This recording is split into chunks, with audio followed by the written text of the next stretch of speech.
Hello, welcome back to Tarot by Andy. Thank you for being here. This is my vibrational reading. Please do your own research for entertainment purposes and allegedly. And I do not do private readings because of all the WhatsApp scammers. So that is not me hustling you. Just have to say that I guess every time I do a video now. So today I want to get one on Charles ignoring people yelling out, "Please bring back Harry, please bring back Harry." It was a college student from a function he went to in the last 24 hours or so. It was today. My time's different than yours. I'm 5 hours behind you or so. So now it's probably, it's about 8 p.m. your time and still in the middle of the afternoon my time.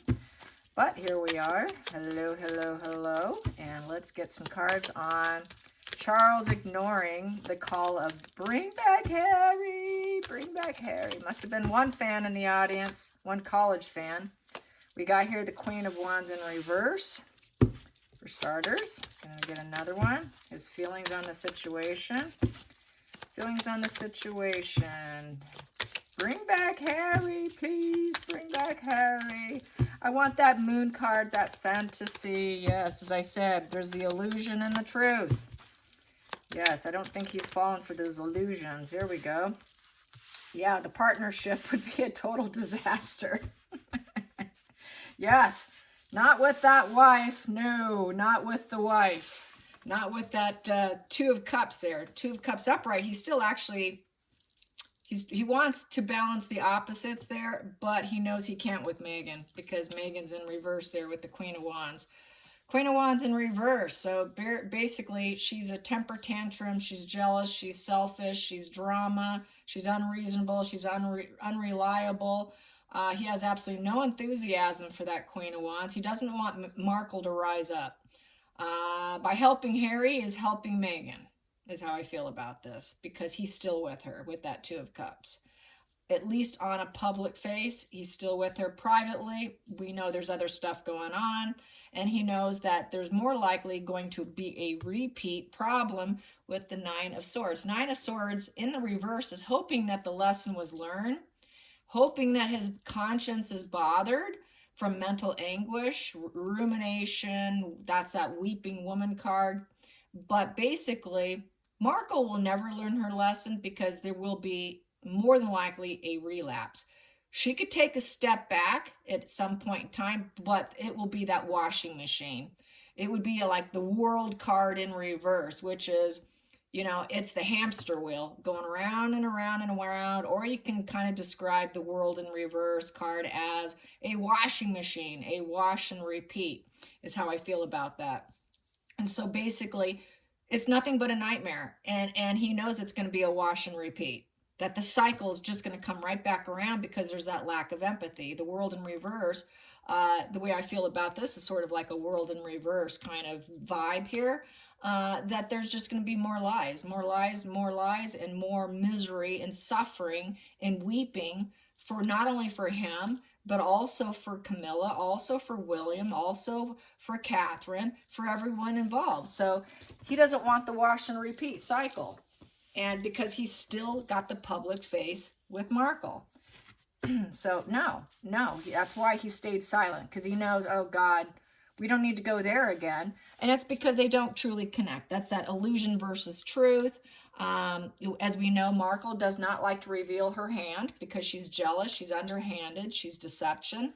The conscience really probably doesn't really bother her too much. She might take a step back from it, but then she's going to more than likely repeat it. And that's basically how it reads. And with that Two of Cups, she will do anything to maintain the fuel supply with the Two of Cups, pretending like there is shared feelings and ideas. Healing, a time of healing card. He doesn't want to heal. He likes some healing, but not so much with Megan, because he knows this is going to be a repeat. So that's another way to look at it that way. Let's get some major arcana cards here. This is the double major deck. I'm going to clarify that Two of Cups. There we go. That wanted out. Two of Cups. We have here the Knight of Wands upright. So basically, and those one out. Knight of Wands upright with the King of Swords upright and the Death card in reverse. So basically, he knows the truth. He knows the truth about the Knight of Wands, which is that fearless direction, remaining uncommitted. I think he thinks that that relationship's kind of a testing ground and somewhat uncommitted, that they went on this direction, which is going to end up being a shallow adventure. There will be a fallout at some point in time. It will be short-lived. He knows it's going to be a giving up position at some point in time. But if he's clinging on at all right now, it's just because he thinks he's being daring. He thinks he's confident. He thinks he's charming. He thinks he can get this fearless new direction maybe still. But he knows it's eventually going to come to a complete end. And he can say, I told you so. I told you so with the King of Swords. I told you so. We all told you so, that this would eventually come to an end. This uncommitted adventure with her, she was always totally uncommitted. That Knight of Wands is fairly uncommitted. They're too adventurous. They're too full of themselves, basically, with what they want to do. They like the spotlight, and it's just an adventure. It's a temporary adventure that's turned into an absolute bad omen of the Nine of Swords. And he knows it. And eventually it's going to come to the death in reverse, which is a delayed ending. He knows it's coming to an end. He's just waiting it out. So he's not going to respond to someone saying, hey, bring back Harry, bring back Harry. He's going to do the I told you so. Definitely do the I told you so with the King of Swords. King of Swords is a man of authority and truth. The lawyer card, speaking through the lawyer mainly right now. They're not even on speaking terms. Brilliant strategist. So he's sitting back waiting. He knows the strategy is to sit and wait, use the lawyer, think about the justice, the cause and effect. He's going to control his emotions. He's not going to let any begging person say otherwise. He's going to hold a strong moral code.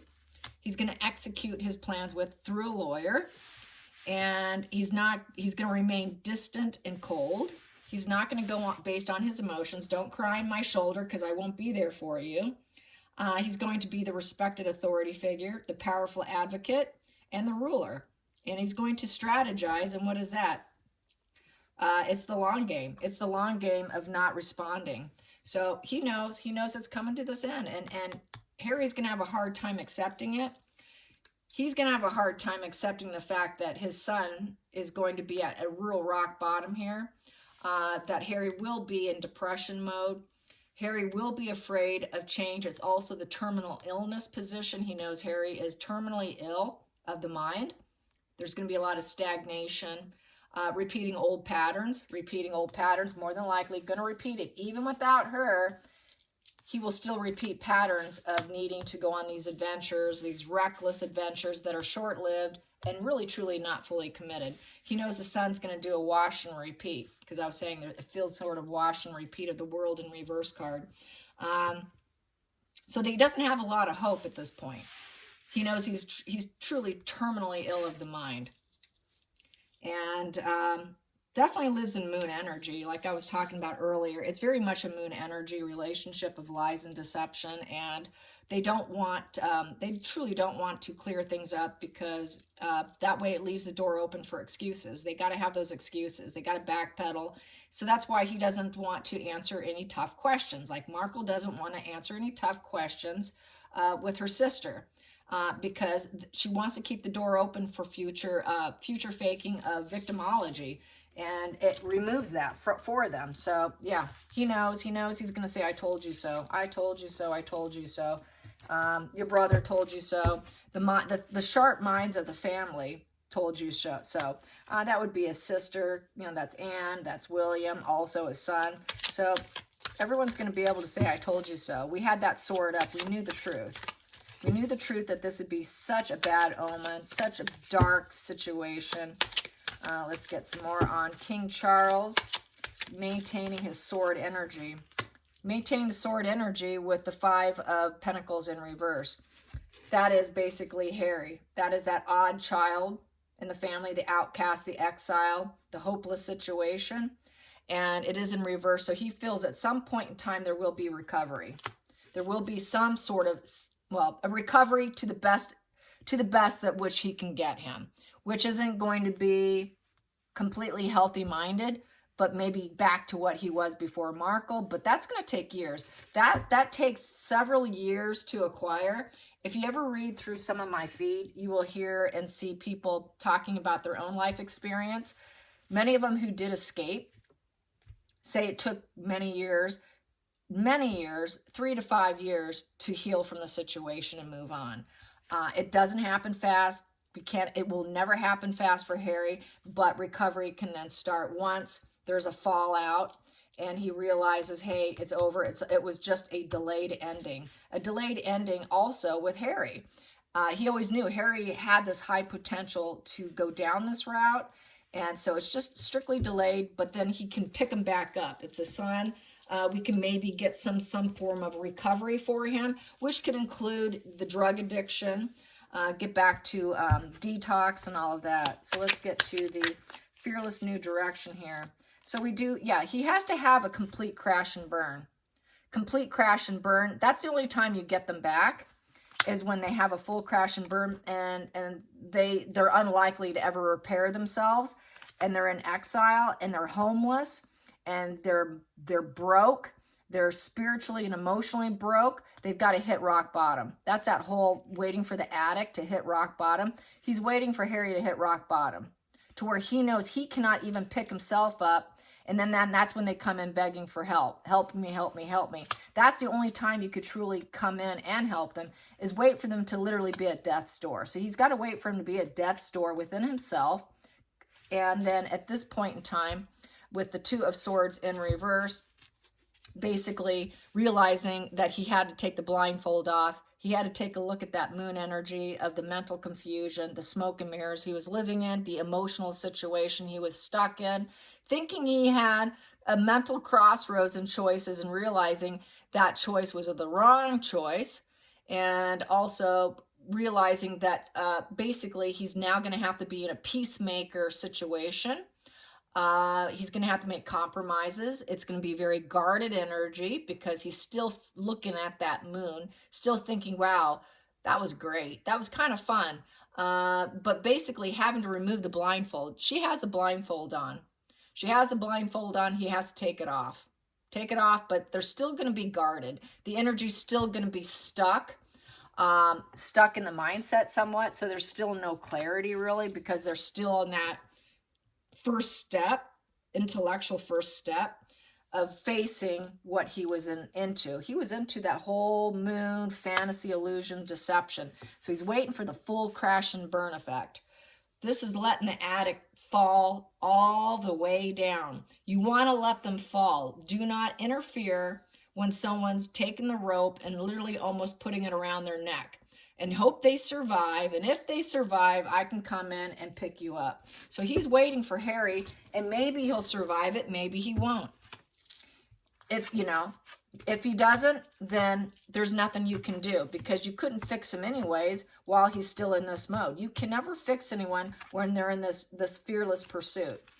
You will never succeed. You got to wait for this to happen. And that's the sad part. That's the really horrific sad part, is he may end up in this death position where there is no transformation, there is no recovery, there is no changes. So that's where things get really kind of shady in terms for any parent, for anyone who loves someone who's gone down this road. You do have to wait till they're at death's door, and maybe possibly never return. So sad. It's just, this is something that happens in a lot of family dynamics. This isn't just the royal family. I know there are many people out there listening to this right now that have experienced this in the past, or they're currently going through this. Let's get the death card here in reverse. The death card in reverse. Let's clarify the death card in reverse. What's going to happen? What is likely to happen? What does Charles think is likely to happen? What's Charles' mindset? What is Charles' mindset, and what does he think is going to happen with Harry? Well, he thinks he will self-sacrifice himself. Go in pause mode.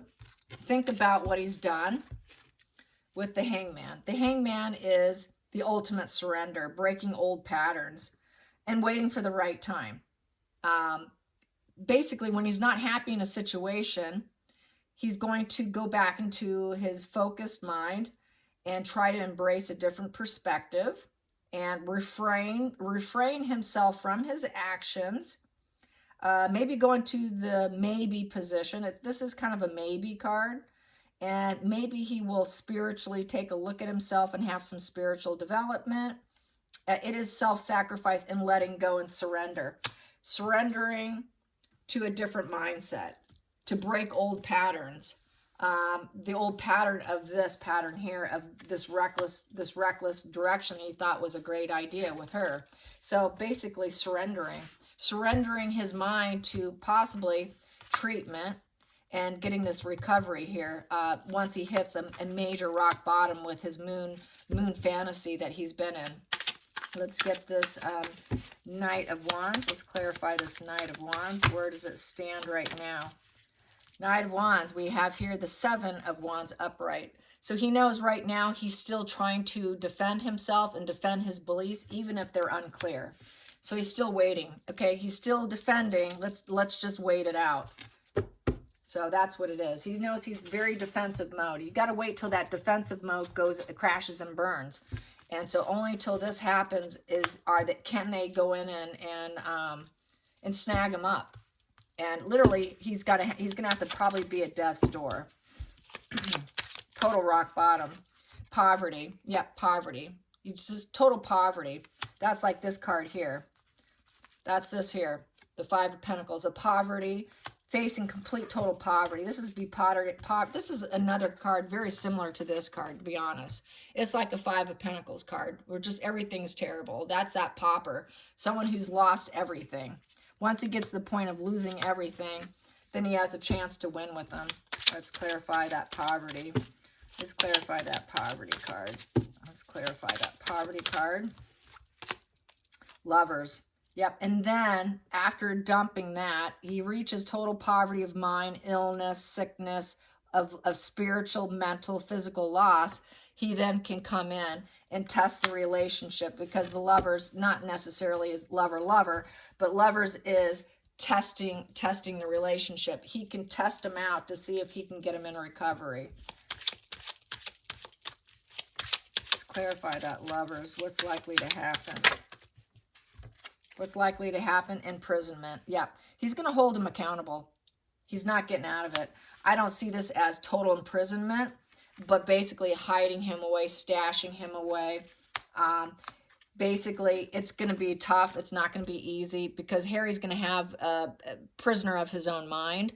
I feel this is the prisoner of the mind card here in the normal Rider-Waite. That's where the person literally is trapped in their own thoughts, and he has to relinquish himself, and he has to free himself from his own dark thoughts. So he's going to be in a very dark place. He's going to have poverty of the spirit, mind, and finances, and he's going to be trapped in his head over the situation, expecting Harry to not be in a good place at all, and having to try and rebuild him and heal him, hoping he gets a new perspective and decides to let go and surrender and break the old patterns of being the wild child in the family. Let's get the surrender card, the Hangman. Let's get the Hangman. The Hangman. Let's get the Hangman. What does Charles think with the Hangman? Well, how much of a surrender does he expect eventually? How much of a surrender does he expect if he even survives this? That's the whole thing. If he even survives this, what does he think is possible? What does he think is possible with surrendering his mind and getting a new perspective and letting go of the past behavior, being a traitor, because the Hangman in reverse is the traitor. That popped.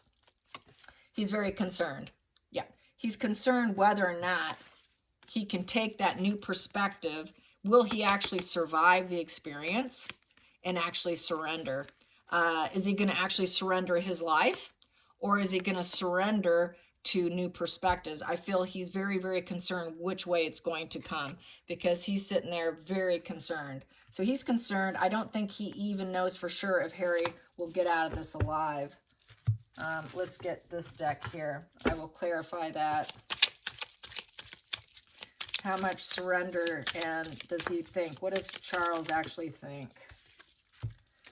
We got here the enemy. Yeah, the enemy. That he still will treat him as though he's the enemy. That my dad's the enemy. So that there won't be the kindness. That Harry's just going to view everyone as the enemy.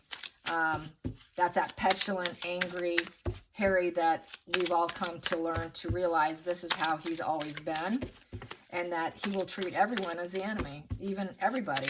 The whole family will be the enemy. And yeah, it won't matter how much you give him. That's that cornucopia card. I feel this is a cornucopia, the golds, everything. And he's just the enemy. He just wants the comforts of life. And it doesn't matter how much you give them, how much you gift them. It's never enough. So Harry is very bankrupt of the mind and the soul, the spirit, as with this card and as with this card, that he may never get him in a good mental space, that the surrender may never happen, because even though it's an ending that could be coming, still this very sick, this child who thinks that everything's owed to him.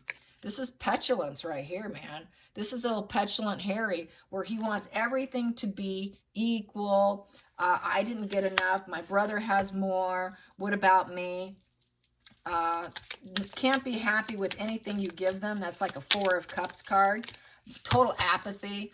Four of Cups, I was watching some videos on psychopaths. It was this young psychopath who's 19 years old. It really reminded me of the Four of Cups. Total indifference, total dissatisfaction, very unpredictable emotions, very apathetic to accept any love offerings at all. Very psychopathic is the Four of Cups.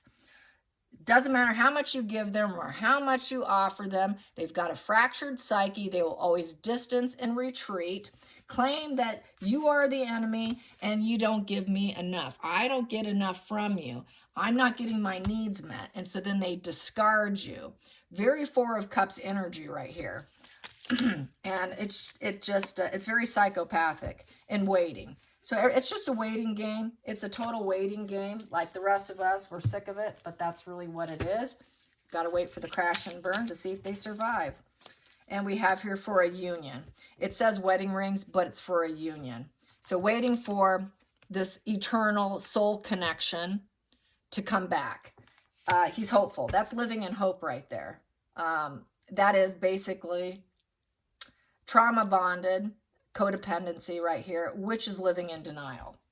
Codependency is living in denial because you're not facing the fact that you've got this truly sick person here who's got envy directed at the family. There's that evil eye, envy directed at you, and is always facing that moon, always facing the fantasy, the lies and illusions, very narcissistic energy, very cluster B energy, always poverty of the mind, spirit, body, poverty of the mind, always testing out relationships with this poverty of the mind, always feeling like a prisoner caught up, even with the family, total concern over will he even survive? If I even get him back, you know, what's it gonna be like? He's living in hope. He's living in hope. Sadly, he's living in hope. That's what a lot of parents go through when they have an estranged child. They live in hope for so long, eventually the shoe goes on the other foot because they have to protect themselves. And Charles here has to protect himself from elderly abuse. It's elder abuse. People who are like this, where they have envy directed and are broken spiritually, mentally, psychically, everywhere broken, they break other people because they want to infect you with their illness. If I'm broken, I'm going to break you too. Misery wants company. So basically, he needs to worry that his son wants to break him because he's broken. If I'm broken, I'm going to break you because I'm just going to bleed my broken energy onto you, because that's really what a broken person does. That's what happens when they come in and they recycle. They come in and they do that world card in reverse to recycle, do a wash and repeat of a hamster wheel. They come back to break you. They break you because he's got this broken mind. Very broken. Always defending what he thinks is true. But really, he's always he's like basically a walking dead man. He's a walking dead man who needs to take new perspectives. Nothing is ever enough. No matter what you give them, they cannot. That's very Four of Cups. Very broken. Broken is broken. It doesn't matter what you do for them. They're going to break you. After they get what they want, they're going to break you. And we have here gloomy thoughts. Yeah, he does not have high hopes. It's very emotional, very low hopes. So there's a lot of low hope there, even though he's trauma bonded. He's got this, you know, living in a bit of a denial, but the hope's tanking with each progressive month. The more Harry does, the less hope he has, as he should. And he should never, ever trust him. Based on this, don't ever trust him. Never. Always keep arm's length. Don't tell them any of your secrets. Don't tell them any of your plans. Never give them the agenda of what you're doing next. Never let them see your hand, just like the way an antisocial would. They don't let you see their hand they're playing. You need to do the same with them. Don't let them see your hand, because then if they don't know your hand, they can't play you. The thing they like to do is they like to pretend to be your chummy. They're gathering information. Don't give them the information. So they are definitely going to have to stay silent about what they do. Harry's on the outs. He will never be on the in, based on this loss of hope here. He will always be on the out. So any hopes of Harry being a trusted son, trusted inner circle in the quote-unquote cootery, as HG likes to call it, he will never be in the cootery. He's out of the cootery and always will be. And the storm warning. Dark times behind you. He's hoping, it's in reverse. He's hoping for the dark times to be behind him. But more than likely, there will be more storm warnings. There'll always be a storm warning. If there's this, it's going to wash and repeat to this. I guarantee it, because of his mind. It will always flip and flop back and forth. At the bottom of the deck, yeah, because cornucopia. He wants his full family. He wants that full, cornucopia is like the 9 of Pentacles card.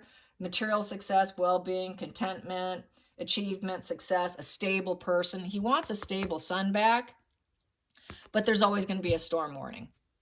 Always lurking around the corner. Yes. All right, you guys, I hope you enjoyed this. Till next time, like and subscribe. Bye, you guys.